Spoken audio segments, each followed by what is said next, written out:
Bonjour tout le monde, bienvenue à cette première capsule de cours de PSF 211, méthode de recherche en psychologie. Je suis Mathieu Gagnon, votre professeur. Et aujourd'hui, nous allons commencer très largement à parler en fait, pas nécessairement des méthodes de recherche en psychologie encore en détail, mais plutôt de l'importance ou du défi de bien réfléchir scientifiquement en psychologie. Alors, quelque chose qui est à noter par rapport à tout ça, c'est que je vous ai déjà dit que le but du cours, c'est d'apprendre à réfléchir scientifiquement par rapport à la psychologie. Ça veut dire deux choses. D'une part, ça veut dire d'être capable d'être un bon consommateur ou une bonne consommatrice d'informations psychologiques. Ça veut dire lorsqu'on vous parle de quelque chose qu'on a entendu aux nouvelles ou d'un article qu'on a lu dans les journaux par rapport à la psychologie, que vous soyez quelqu'un qui est averti, qui est critique et qui pose les bonnes questions. Mais ça veut vouloir dire aussi que vous êtes capable de réfléchir à qu'est-ce qui serait une bonne recherche en psychologie, qu'est-ce qui serait une bonne expérience scientifique, et que vous seriez capable d'évaluer la qualité de certaines recherches et de proposer des recherches vous-même qui sont bien faites. Le but de la psychologie, comme vous le savez en gros, est d'expliquer scientifiquement différents phénomènes comme les comportements des gens, les émotions des gens, les liens entre certaines variables et le bien-être ou toutes sortes de trucs comme ça. Donc le but est d'expliquer scientifiquement des phénomènes psychologiques. Et si on les explique assez bien, on peut les prédire, ce qui est rudement utile, et on peut aussi les modifier. Donc, par exemple, si on comprend très bien scientifiquement l'anorexie, par exemple, on devrait être capable de mettre en place certaines interventions pour pouvoir modifier l'anorexie, par exemple. Alors, ce qui est intéressant quand on se met à réfléchir à tout ça, c'est qu'à première vue, il y a toujours une tendance pour les gens, je crois, à penser que les phénomènes psychologiques auxquels s'intéresse la psychologie sont des phénomènes qui nous sont communs, qu'on a tous. Après tout, nous avons tous des pensées, des émotions, nous faisons des comportements. Bon, c'est pas tout le monde qui souffre de certains troubles mentaux, par exemple. Mais si on essaie de comprendre comment fonctionne la mémoire humaine, qui est un phénomène psychologique intéressant et important, vous avez de la mémoire, vous vous souvenez de choses, et donc on a tendance à penser à première vue, les gens ont tendance à penser que, bon, comme ils sont humains, comme ils côtoient des êtres humains depuis leur naissance, ils ont plein d'expériences personnelles par rapport à eux-mêmes, par rapport aux autres, desquelles ils peuvent tirer de l'information. Et les gens ont tendance à penser qu'on peut arriver à dire quelque chose qui fait du bon sens par rapport à différents phénomènes psychologiques humains, simplement en se basant sur nos intuitions ou sur nos expériences. Or, j'aimerais vous décourager de ceci, en fait, pas complètement. J'aimerais vous dire que vos intuitions ou vos expériences pour expliquer, par exemple, pourquoi telle personne fait telle chose ou pourquoi telle chose a tel impact sur le bien-être, etc., vos intuitions, vos expériences sont intéressantes, mais uniquement comme première piste, okay, d'explication. Et par la suite, il faut soumettre ces intuitions-là à une analyse scientifique rigoureuse, qui est le but du cours ici, de comprendre cette analyse-là. Et en fait, je vous dirais que les recherches sont assez claires et suggèrent que très souvent, les gens sont extrêmement mauvais à expliquer leur propre comportement et les comportements des autres, à expliquer leur propre motivation, ou même la motivation des autres, à prédire ce qu'ils vont faire ou la manière dont ils vont se sentir. Très souvent, on se raconte des histoires sur nous-mêmes et sur les autres. Et c'est pas parce qu'on est nous-mêmes que l'on est bon nécessairement à se comprendre soi-même. Parce que, comme je le dis souvent, ce dont vous avez conscience par rapport à vous-même n'est qu'une infime partie de ce que vous êtes. La majorité de ce que vous êtes en tant que système se déroule, si on veut, en arrière du rideau. Si on veut, et vous n'avez pas accès à ça. Et donc, vous n'êtes vraiment pas les meilleurs pour savoir comment vous fonctionnez et pour vous expliquer vous-même et vos propres phénomènes psychologiques, ni les autres. Mais vos intuitions peuvent être intéressantes si, comme piste de départ, si vous les soumettez par la suite à une analyse scientifique rigoureuse. Donc, tout ceci pour dire que lorsque vous voulez réfléchir scientifiquement et bien à la recherche en psychologie, il y a certains obstacles, certains défis qui s'imposent directement à vous, qui font en sorte que ces phénomènes-là psychologiques sont difficiles à expliquer, difficiles à comprendre même. Voici certains de ces défis-là. Le premier est extrêmement important, le fait que le comportement humain est difficile à prédire parce qu'il est presque toujours déterminé par des facteurs multiples. Donc, il faut faire attention aux explications univariées. Explication univariée, ici, veut dire une explication à une variable. Une explication où vous feriez appel à une chose pour expliquer pourquoi les gens ont tendance à se comporter de telle manière, par exemple. Okay?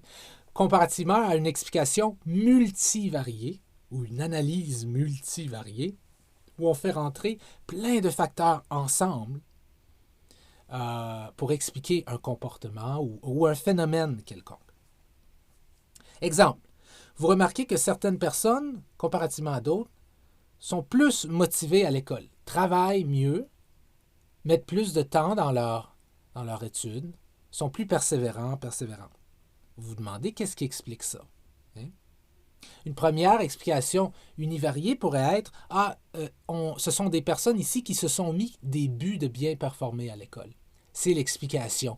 Si vous avez un but de bien performer, soit pour avoir un bon emploi, ou pour, je sais pas, pour recevoir des bourses, ou pour une entrée dans un programme supérieur, les gens qui performent bien à l'école, qui travaillent fort, c'est à cause de ça qu'ils se sont mis des buts.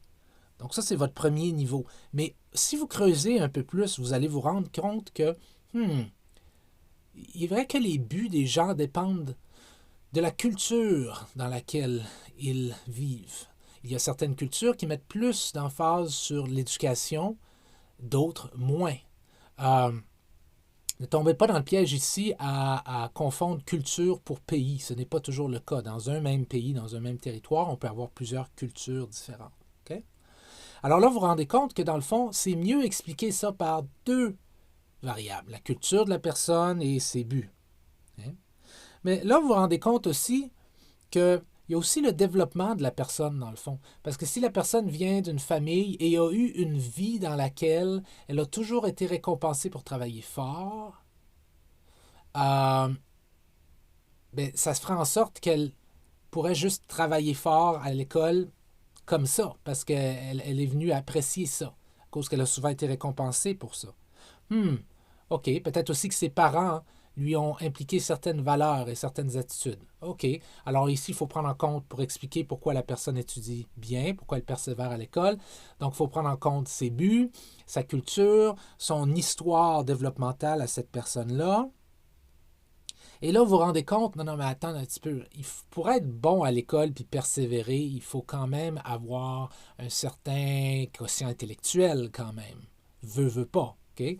Je ne veux pas dire que les gens qui n'étudient pas sont stupides ou sont très faibles en termes de quotient intellectuel. Là, ce n'est pas du tout ce que je veux dire.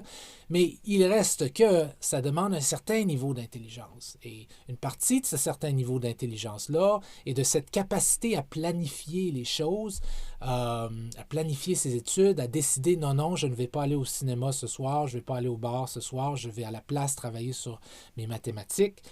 Tout ça, il y a une partie de ça qui est physiologique, qui est neurologique et qui est même génétique d'une certaine manière, parce qu'une partie de votre intelligence est le produit d'une interaction entre les gènes et votre environnement. Alors là, vous commencez à vous rendre compte que c'est rudement plus compliqué d'expliquer pourquoi certaines personnes sont plus motivées à l'école que d'autres.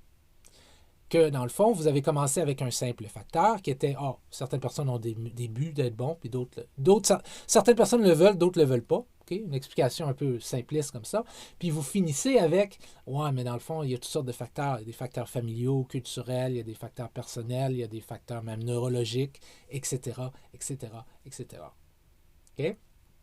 Donc, n'importe quel petit phénomène psychologique peut être soumis à une analyse comme ça ici. Ce qui fait que la psychologie devient rudement intéressante et captivante parce qu'on commence à se rendre compte de tout ce que ça prend comme, comme interaction en différents facteurs pour donner des choses aussi simples que, par exemple, se souvenir de votre nom ou bien se souvenir de comment rentrer chez soi ou quelque chose comme ça.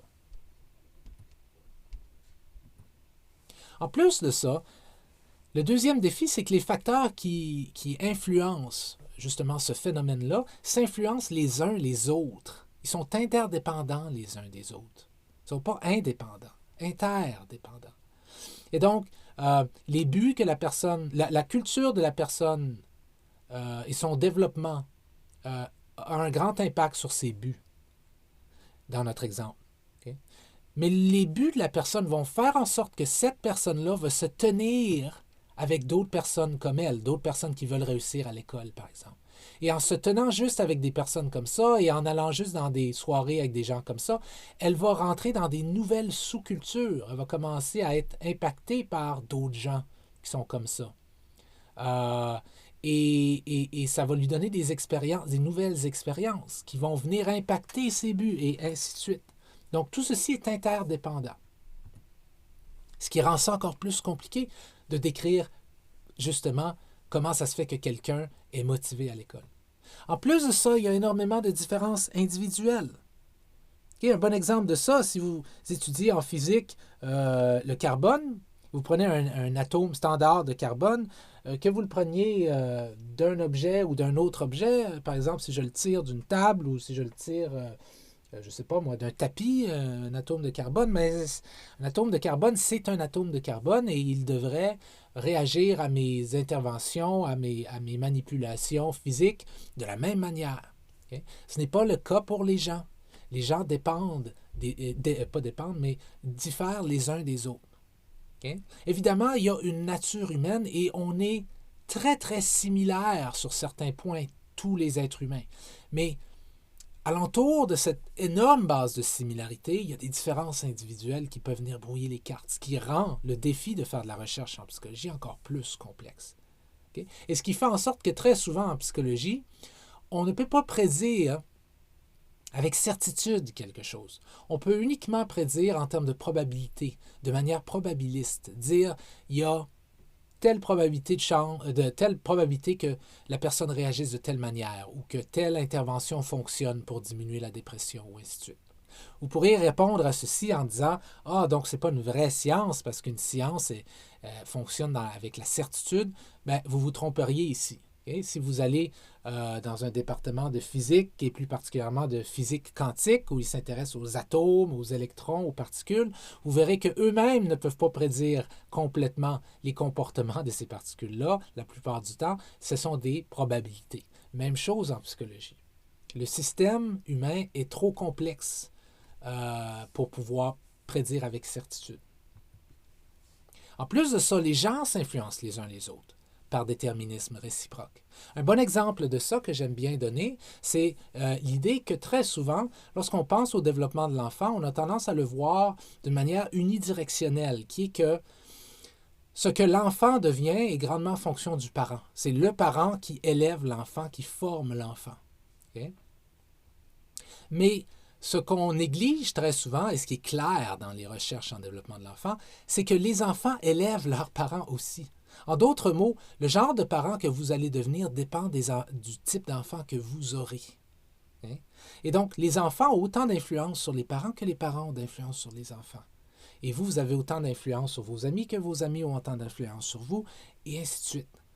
Dans un déterminisme réciproque. Une genre de grande danse comme ça qui est constamment en mouvement, si on veut. Ce qui rend encore là la recherche en psychologie extrêmement complexe, belle, merveilleuse. J'essaie de vous la vendre en plus, avez-vous compris? Je veux que vous aimiez ça comme moi j'aime ça. Peut-être que ce n'est pas votre truc, mais moi j'aime beaucoup ça. Et finalement, les comportements des gens, comme j'en avais parlé un peu dans le fond, sont souvent façonnés par leur culture. Ça veut dire que si tu prends une personne, il y a un niveau plus haut que la personne qui impacte la personne. La culture, qui est un genre de phénomène abstrait, qui est fait de plusieurs milliers de personnes, si on veut, impacte chacune de ces personnes-là. Okay? C'est pour ça que on a en psychologie tout un domaine qui s'appelle la psychologie culturelle ou interculturelle, où on a comme but d'essayer de démontrer, de comprendre, qu'est-ce qui sont les phénomènes psychologiques qui sont universels à toutes les cultures, ce qui veut dire quelque chose qui est la même chose dans toutes les cultures, peu importe la culture. Donc, c'est le genre de nature humaine de base. Et quels sont les phénomènes qui varient grandement avec la culture? On sait par exemple qu'il y a beaucoup de phénomènes au niveau de la motivation humaine qui varient grandement en termes de culture. Hein? On sait qu'il y a différents phénomènes au niveau des émotions qui varient grandement en termes de culture. Dans certaines cultures, certaines émotions ne sont pas appropriées à exprimer, dans d'autres, oui. Certaines cultures auraient même peut-être des émotions que d'autres cultures n'ont pas nécessairement. Donc, toute la question culturelle vient rajouter un autre niveau de complexité à la recherche en psychologie. Dans le but de mettre un genre d'exemple concret par rapport à ça, je vous demande d'imaginer le scénario suivant. Vous travaillez pour une petite publication, un petit journal scientifique, par exemple, populaire, vendu en librairie.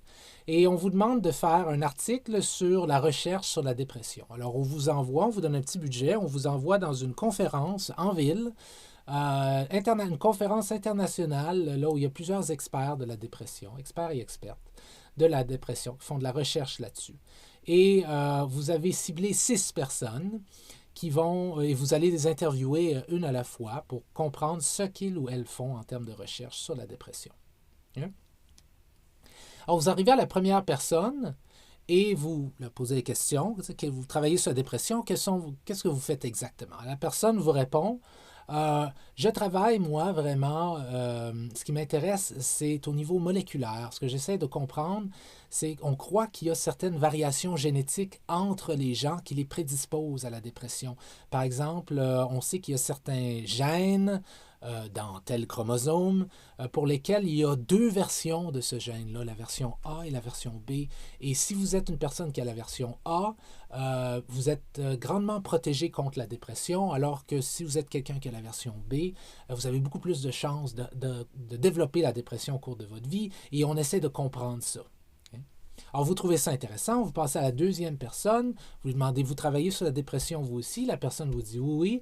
Moi, je travaille énormément au niveau neurochimique, donc ce qui m'intéresse, c'est comment la dépression est associée à différents neurotransmetteurs à différents endroits dans le cerveau. Elle vous explique, par exemple, qu'elle fait de la recherche pour comprendre comment un manque d'un certain neurotransmetteur ou une distribution non égale des neurotransmetteurs dans certaines régions du cerveau, neurotransmetteurs comme la dopamine, la norépinéphrine, la sérotonine, etc., pourrait influencer l'humeur au point de déclencher de la dépression, par exemple. Et elle vous explique comment elle s'intéresse à certains traitements qui viendraient interférer à ce niveau-là, au niveau des neurotransmetteurs, par exemple.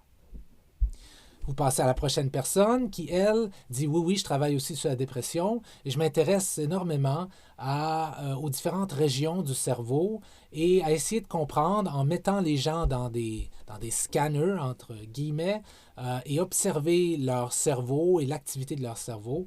Je m'intéresse à comprendre comment le cerveau dépressif est différent du cerveau non dépressif. Et ce que je remarque, c'est que chez les dépressifs, il y a certaines régions qui sont moins connectées en termes de densité de neurones que d'autres régions, etc., etc.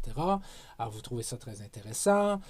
Et vous passez à la quatrième personne qui dit « Oui, moi aussi, je travaille sur la dépression. Je m'intéresse aux pensées dépressives, à l'aspect pensée et sentiment et intention de la dépression. Qu'est-ce que c'est que le patron cognitif dépressif. Qu'est-ce que c'est qu'avoir des pensées dépressives? Comment les pensées dépressives sont différentes des pensées négatives mais non dépressives? Qu'est-ce qui fait qu'une pensée est dépressive? Et comment est-ce qu'on peut changer les pensées des personnes dépressives? Cette personne s'intéresse aussi au profil émotionnel de la dépression. Quelles émotions viennent avec la dépression? Comment est-ce que ces émotions-là sont différentes des émotions négatives, mais chez des personnes non dépressives, etc., etc. Une troisième, pas une troisième, une cinquième et une sixième personne disent s'intéresser au niveau comportemental et au niveau social. Okay, la première dit qu'elle s'intéresse à la dépression, surtout en termes du lien entre la dépression et les activités que la personne fait, l'isolation sociale et au niveau des comportements moteurs et verbaux, par exemple. Elle remarque, par exemple, elle étudie le lien entre la dépression et le fait que les personnes dépressives bougent plus lentement, parlent plus lentement, etc. Et la sixième personne au niveau social, elle, essaie vraiment de comprendre comment la dépression est corrélée avec des choses qui se passent au niveau des relations sociales importantes de la personne, la perte de relations sociales, le manque de support. Okay? Elle essaie de voir, par exemple, si on force d'une certaine manière les personnes dépressives à avoir des relations sociales ou si on les place dans un réseau de support social très fort, est-ce que ça impacte sur la durée de leur dépression et ainsi de suite. À la fin de la journée, vous prenez de vos notes, puis vous les regardez, puis vous vous rendez compte que dans le fond, chacune de ces personnes-là travaille sur quelque chose de complètement différent. Et pourtant travaillent sur la même chose. Tous travaillent sur la dépression, mais la différence, par exemple, entre le niveau 1 et le niveau 6 est on ne peut plus clair. Là. Il y a une personne qui travaille sur des différences génétiques entre les gens, puis l'autre personne qui travaille sur l'importance des relations sociales. Pris comme ça, on pourrait se dire, ben, ces personnes ne travaillent pas du tout sur la même chose, mais pourtant, elles travaillent sur la même chose. Elles travaillent toutes sur la dépression. Et ça, c'est un bel exemple d'un phénomène psychologique, la dépression, un phénomène de trouble psychologique ici, okay, qui est extrêmement complexe et qui fonctionne à tous ces niveaux-là. Rajoutons, comme je le disais tantôt, que ces niveaux-là peuvent interagir aussi. Il y a une interaction entre le niveau comportemental, par exemple, et le niveau neurochimique. Parce qu'on peut, en modifiant les neurotransmetteurs qui sont produits par certaines régions du cerveau, en allant jouer à ce niveau-là, on peut faire en sorte que de diminuer le ralentissement moteur, par exemple, ou le ralentissement verbal. Il est possible aussi qu'en travaillant au niveau social, en augmentant le support social et en forçant la personne à avoir des relations sociales importantes, il est possible que ça a un impact au niveau neurologique, physiologique et au niveau neurochimique. Par exemple, on sait que lorsque vous êtes socialement isolé, vous créez des hormones de stress beaucoup plus que lorsque vous êtes en groupe avec des amis que vous aimez. Il y a même des données qui suggèrent que lorsque vous êtes en groupe avec des gens que vous aimez, vous créez je crois que ce sont des endorphines, des hormones, des hormones ici, qui sont reliées à un sentiment de bien-être et même à une certaine diminution de la douleur. Donc, tous ces niveaux-là interagissent les uns avec les autres. Donc, vous voyez ici un bel exemple dans le cadre de la dépression, un phénomène psychologique où les choses vont mal au niveau émotionnel là, et au niveau de la motivation, parce que la dépression, c'est beaucoup ça. Hein? C'est un problème au niveau vraiment émotionnel, affectif et au niveau de la motivation. Les personnes ne peuvent pas se lever très souvent, n'arrivent pas à organiser leur comportement.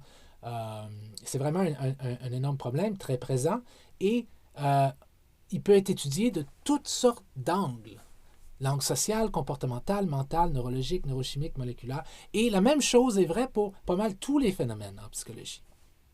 Donc ça, c'est un bel exemple qui démontre la complexité et ce que moi, j'argumenterais être la beauté des phénomènes psychologiques et de la psychologie, d'essayer de comprendre toute cette complexité-là. Face à ça, vous ne pouvez pas arriver avec vos intuitions personnelles et vos expériences et penser que vous allez générer quelque chose, une explication qui fait du sens juste de même. Hein? C'est trop complexe pour être compris avec le gros bon sens. On a besoin de réfléchir scientifiquement. Encore une fois, je le répète, vos intuitions, vos expériences personnelles sont un excellent point de départ pour générer des explications possibles, mais il faut les tester scientifiquement et rigoureusement par la suite. Alors, il faut réfléchir scientifiquement, ce qui est le but du cours, de tout le cours, dans le fond. Et pour comprendre ça, il faut comprendre qu'est-ce qui caractérise les scientifiques en psychologie, mais c'est vrai de tous les scientifiques.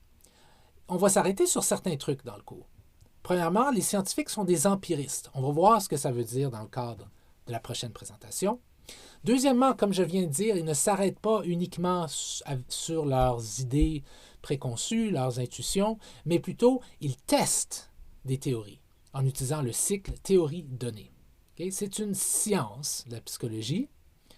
Ce n'est peut-être pas une science qui est efficace à prédire à 100% les choses, mais on peut comprendre beaucoup plus avec la méthode scientifique en psychologie que si on ne l'utilisait pas. Là. C'est une science qui est extrêmement difficile, très complexe, comme je viens de le dire. Les scientifiques s'attaquent à des problèmes fondamentaux et appliqués. On va voir la différence entre ces deux dans le cadre d'un prochain PowerPoint. Et ils mènent des séries de recherches sur un sujet. Lorsqu'on fait de la recherche en psychologie, ce n'est pas faire une recherche, là, conclure quelque chose puis passer à autre chose. Okay? À la place, on mène des centaines de projets de recherche, si possible. Et plusieurs personnes mènent des projets de recherche sur le même sujet. Et lorsqu'on met tout ça ensemble et qu'on considère tout ça, ça fait émerger quelque chose. Mais faites attention lorsqu'on vous dit « une nouvelle recherche vient de trouver telle chose », ceci veut dire que. Si c'est juste une recherche, il n'y a pas grand-chose qu'on peut dire d'une recherche. C'est plusieurs recherches mises ensemble. Attaquer un problème de différents angles, comme on a vu avec la dépression ici, où on voyait des gens qui travaillaient à plein de différents niveaux pour comprendre, pour arriver à une vision que je pourrais appeler, dans le fond, en 3D de la dépression.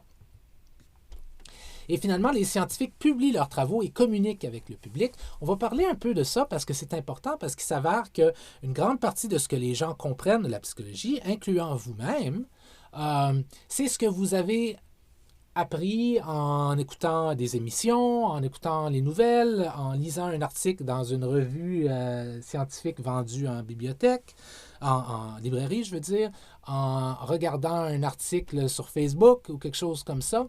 Et parfois, la façon dont la science, et plus précisément la psychologie, est communiquée au public est bonne, mais très souvent, elle est très problématique. Et on va s'arrêter là-dessus pour voir quels sont les enjeux qui font en sorte que la compréhension du public par rapport à la psychologie est parfois très mauvaise.